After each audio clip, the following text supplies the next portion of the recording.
నమస్కారం అండి.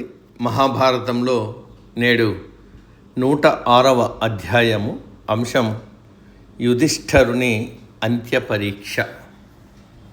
వినిపిస్తున్నది మీ విజయభాస్కర్. శ్రీకృష్ణుని నిర్యాణము, యాదవ వంశ నాశనం గురించిన విచార వార్తలు హస్తినాపురాన్ని చేరాయి. పాండపులి వార్తను విని భూమిపై వారికున్న ఆశను వదులుకున్నారు.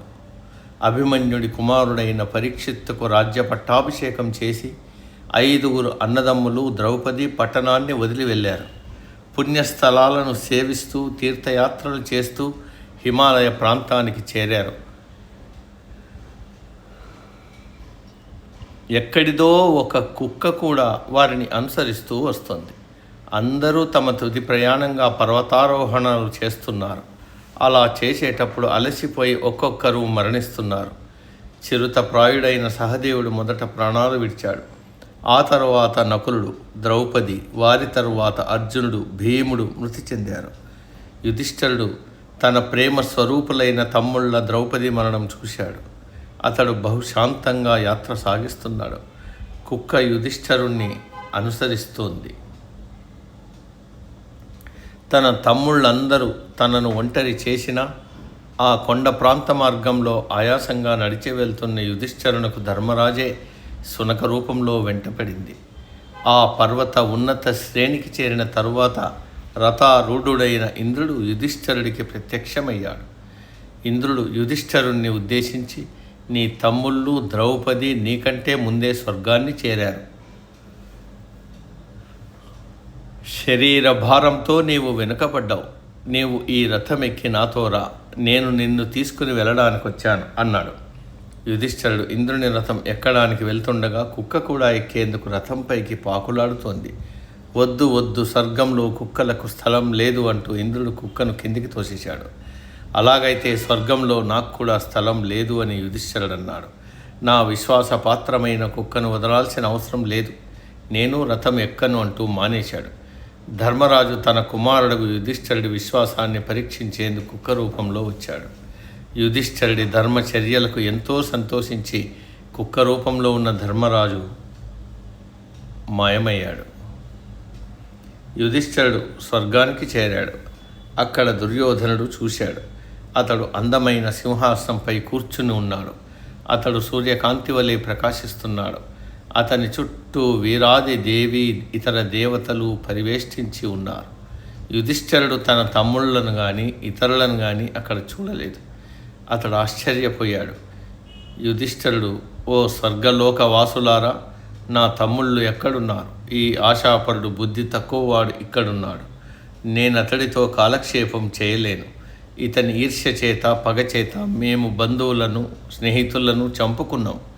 ఈ దుర్మార్గుని ఆజ్ఞతోనే మా కళ్ళ ముందు పాంచాలని సభా భవనానికి ఈడ్చి ఘోరంగా అవమానించాడు. అతన్ని చూడటం నాకు అసహ్యంగా ఉంది. నా తమ్ముళ్ళు ఎక్కడున్నారో చెప్పండి, అక్కడికి నేను వెళ్తాను అన్నాడు. బహుశోభతో ఉన్న దుర్యోధనుడి వైపునకు తన దృష్టి పడకుండా కళ్ళను పక్కకు తిప్పుకున్నాడు. యుధిష్ఠిరుడి ఈ చర్య చూసి ఇష్టపడక దేవఋషి నారదుడు నవ్వుతున్నాడు. ప్రతిభావంతుడైన ఓ రాజా, ఇది యుక్తంగా లేదు. స్వర్గంలో మేము చెడు ఊహలు కలిగి ఉండం. దుర్యోధనుడి గురించి నీవిలా అనకు. క్షత్రియ ధర్మం బలంతోనే ధైర్యశాలైన దుర్యోధనుడు ఈ పదవిలో ఉన్నాడు. మనసులో కేవలం శారీరక సంబంధమైన అంశాలను ఉంచుకొని చెడు ఊహలను చెందకూడదు.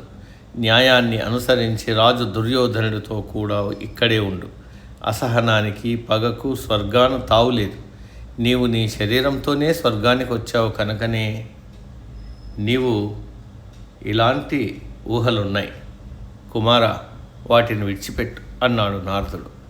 యుధిష్ఠిరుడు సమాధానమిస్తూ, ఓ ఋషీశ్వర, ఈ దుర్యోధనుడు తప్పప్పులు తెలియనివాడు, పాపిష్టి, మంచి వాళ్లకు దుఃఖాన్ని కలిగించినవాడు, శత్రుత్వాన్ని క్రోధాన్ని పెంచినవాడు, అసంఖ్యాక మానవ మారణ హోమానికి కారకుడు. మహావీరులకు దక్కాల్సిన స్వర్గాన్ని ఇతడు ఉచితంగా పొందాడు. ధైర్యశాలులు, మంచి గుణాలు గల నా తమ్ముళ్ళు ద్రౌపది ఈ స్వర్గంలో లేకుండా ఏ లోకాన ఉన్నారు? వాళ్లను, కర్ణుణ్ణి, నా కోసం యుద్ధంలో ప్రాణాలు అర్పించిన స్నేహితులను, రాజులను చూడటానికి నాకు ఆతృతగా ఉంది. వాళ్ళని నేను ఎక్కడా చూడలేదే. ఇంకా విరటుడు, ద్రుపదుడు, దృష్టకేతుడు, శిఖండిని, పాంచాల రాకుమారులను నేను కలుసుకోవాలనుకుంటున్నాను. ఇంకా నా కోసం యజ్ఞంలో ఆజ్యంల వారి శరీరాలను యుద్ధంలో ఆహుతిచ్చిన వారందరూ ఏరి? వాళ్ళలో ఒక్కరు కూడా లేరే? వారంతా ఎక్కడున్నారు? వారి మధ్య నేను ఉండవలసిన వాణ్ణి. యుద్ధమైన తర్వాత కర్ణుడికి కూడా తర్పణం చేయమని నా తల్లి కుంతి చెప్పింది. ఈ సంగతి తలుచుకుంటే ఇప్పుడు దుఃఖం వస్తుంది. నా రక్తం పంచుకొని పుట్టిన అతడు నా సోదరుడని ఎరుగక కర్ణుడి చావుకు కారకున్నయ్యాను. అతన్ని చూడటానికి నా మనసు ఆతృతగా ఉంది. ప్రాణం కంటే నాకు ప్రియతముడైన భీముడు, కేవలం ఇంద్రుని వలె ఉండే అర్జునుడు, కవలలైన నకుల సహదేవులు, ధర్మశీలి ప్రియమైన పాంచాలి, వారందరినీ చూసి వారి మధ్య ఉండాలని నాకుంది. నాకు స్వర్గంలోనే ఉండాలనే కోరిక లేదు. నా తమ్ముళ్లకు దూరంగా నేనిక్కడ ఉండటం ఇక్కడ నాకేమి ఉపయోగం? వారంతా ఎక్కడుంటారో అదే కావాలి కానీ ఇది కాదన్నాడు ధర్మరాజు. ఈ మాటలు విన్న దేవతలు, ఓ యుధిష్ఠరా, నీవు నిశ్చయంగా వారితోనే ఉండాలని కోరుకుంటే నిరభ్యంతరంగా అక్కడికే వెళ్ళండి, ఆలస్యం చేయనవసరం లేదు అంటూ వారు యుధిష్ఠరుని తీసుకెళ్లమని ఒక సేవకుణ్ణి ఇచ్చి పంపారు. ఆ సేవకుడు ముందు నడవగా యుధిష్ఠరుడు వెనక అనుసరించాడు. వారటు వెళ్తుండగానే చీకటి ఆవరించింది. ఆ చీకట్లో అమానుషమైన, చూడటానికి అసహ్యం కలిగించే రూపాలు కనిపించాయి.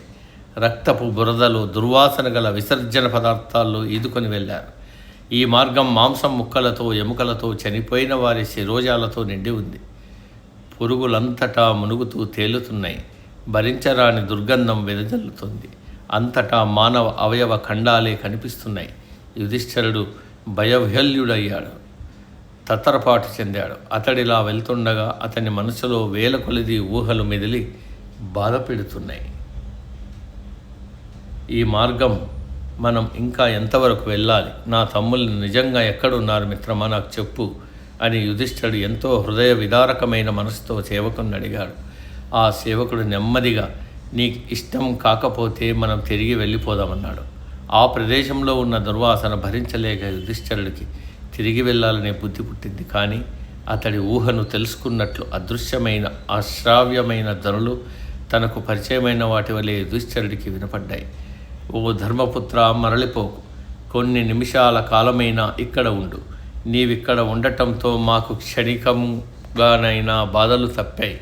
నీవు ఇక్కడికి వస్తూ నీతో కూడా స్వచ్ఛమైన పరిమళ వాయువు కూడా తెచ్చావు.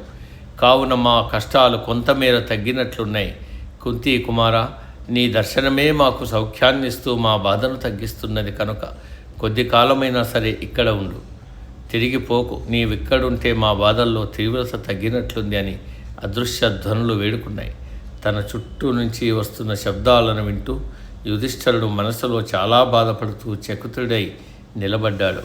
తీవ్ర బాధలు, విషాదాలు అనుభవిస్తున్నట్లుగా కంఠధ్వనులు వినడంతో యుధిష్ఠిరుడు ఎంతో కనికరంతో, అయ్యో పాపపు జీవులారా, ఇలా మొరపెట్టేవి మీరెవరు? మీరెందుకు ఇక్కడున్నారు అని ప్రశ్నించాడు. ప్రభు, నేను కర్ణుణ్ణి అని ఓ కంఠం పలికింది. నేను భీముణ్ణి అని మరో కంఠం. నేను అర్జునుణ్ణి అని మరో కంఠం. నేను ద్రౌపదిని అని, నేను నకులుణ్ణి, నేను సహదేవుని అని ఇలా శబ్దాలు వచ్చాయి. మేము ద్రౌపది కుమారులమని మరోవైపు నుంచి వినవచ్చింది. ఇలా అన్ని దిశల నుంచి విచార, బాధ సూచికలైన మాటలను విని యుధిష్ఠిరుడు సహించలేకపోయాడు. ఏ పాపాలకు మీరు నిరస్తులయ్యారు? ధృతరాష్ట్ర కుమారుడు దుర్యోధనుడు స్వర్గంలో మహేంద్రుడిలా కూర్చున్నాడు. అతడేమి మంచి కార్యాలు చేశాడని స్వర్గంలో ఉన్నాడు. మీరెందుకు నరకంలో ఉన్నారు? నేను కలగంటున్నానా లేక అజాగ్రత్తలో ఉన్నానా? నా మనసు చంచలమైనదా లేక నాకు పిచ్చి పట్టినదా? ఎంతో కోపంతో యుధిష్ఠిరుడు దేవతలను, ధర్ముణ్ణి నిందించాడు. తనతో ఉన్న దేవ సేవకుడితో కఠినంగా, నీవు నీ యజమానుల వద్దకెళ్ళు, నా యందు విశ్వాసం కలిగి ఉండటానికి మించి ఏ పాపాన్ని ఎరుగని నా తమ్ముళ్ళు నరక బాధలు అనుభవిస్తున్నారు, నేను ఇక్కడే ఉంటా అన్నాడు గంభీరంగా. సేవకుడు యుధిష్ఠిరుడన్న మాటలకు ఇంద్రుడికి చెప్పాడు. ఈ విధంగా దినము 30వ భాగం గడిచింది. విచారగ్రస్తుడై ఉన్న యుధిష్ఠిరుడు ఎదుట ఇంద్రుడు, యముడు ప్రత్యక్షమయ్యారు. వారు వచ్చేసరికి చీకటి పోయింది. భయంకర దృశ్యాలు కనబడటం లేదు. యుధిష్ఠిరుడు తండ్రి అయిన ధర్మాధిపతి యముడు తన కుమారుని వైపు చూసి నవ్వినప్పుడు సుగంధ వాసనలు వీచాయి. నరుల్లో బుద్ధిమంతుడా, నిన్ను పరీక్షించడం ఇది మూడోసారి. నీ తమ్ముళ్ల కోసం నీవు నరకంలో ఉండటానికి సిద్ధపడ్డావు.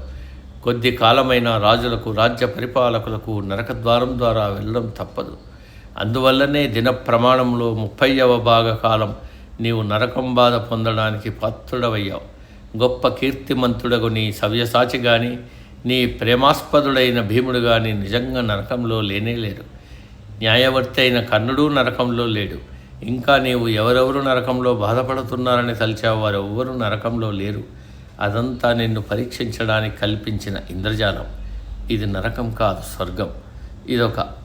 అదిగో అక్కడ త్రిలోక సంచారి నారదుణ్ణి నీవు చూస్తున్నావుగా. ఇక విచారం మనుకు. ఇలా యముడు ధర్మపుత్రుడితో అన్న వెంటనే అతడు మార్పు చెందాడు. మానుష శరీరం పోయి దేవ శరీరి అయ్యాడు. మానవ శరీరంతోనే క్రోధం, పగ అనేవి పోయాయి. ఇవన్నీ దైవ స్వరూపాలయ్యాయి. ఇలా తన వారందరినీ కలవడంతో యుధిష్ఠిరుడికి శాంతి, సౌఖ్యం కలిగింది. శ్రీకృష్ణార్పణమస్తు. మంగళం మహా. ఓం శాంతి శాంతి శాంతి. ఇంతటితో నాకు అందుబాటులో ఉన్న మహాభారతం 106 భాగాలుగా మీకు వినిపించడం జరిగింది. నేను వింటూ మీకు వినిపించాలనే ఆశతో ఈ కార్యం చేపట్టాను. మీకు నచ్చితే ఒక కామెంట్ చేయండి, లైక్ చేయండి, షేర్ చేయండి. సర్వే జన సుఖినో భవంతు.